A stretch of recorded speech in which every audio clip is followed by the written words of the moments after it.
এবারে এক অসাধারণ দৃশ্য উপহার দিল ভারতের ঐতিহ্যবাহী কুম্ভ মেলা।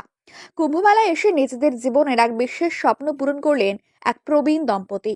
ওই বৃদ্ধ দম্পতি, যাদের বয়স প্রায় 70 বছর, একে অপরের হাত ধরে ঘুরে ঘুরে নাচছিলেন কুম্ভ মেলার সুন্দর পরিবেশে। কুম্ভ মেলা তাদের জন্য শুধুমাত্র আধ্যাত্মিকতার কেন্দ্রবিন্দু নয়, বরং তারা একে নিজেদের জীবনের শেষ পর্যায়ে শ্রেষ্ঠ মুহূর্ত হিসেবে দেখতে পাচ্ছিলেন। তাদের মধ্যে ছিল এক অসীম আনন্দ এবং শান্তি, যা দেখতে আশেপাশে উপস্থিত ভক্তদের হৃদয়ও স্পর্শ করেছিল। এমনকি মেলার আনুষ্ঠানিকতায় অংশ নিতে গিয়ে তারা অবাক করে দিয়েছেন উপস্থিত ভক্ত পর্যটকদের।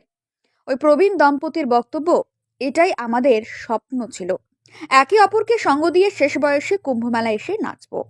তাদের এই দৃশ্য মেলার প্রাকৃতিক শোভা এবং আধ্যাত্মিকতার সঙ্গে এক অন্যরকম সাদৃশ্য তৈরি করেছে। এই দম্পতির কাছে কুম্ভ মেলা শুধু ধর্মীয় অনুষ্ঠানই নয়, বরং একটি নতুন জীবনযাত্রার উপলক্ষ। তাদের গল্প যা জানিয়ে দেয় যে জীবনের শেষ অধ্যায়েও মানুষের জন্য নতুন স্বপ্ন ও সুখের সুযোগ থাকে, সকলকে এক নতুন দৃষ্টিভঙ্গি উপহার দেয়।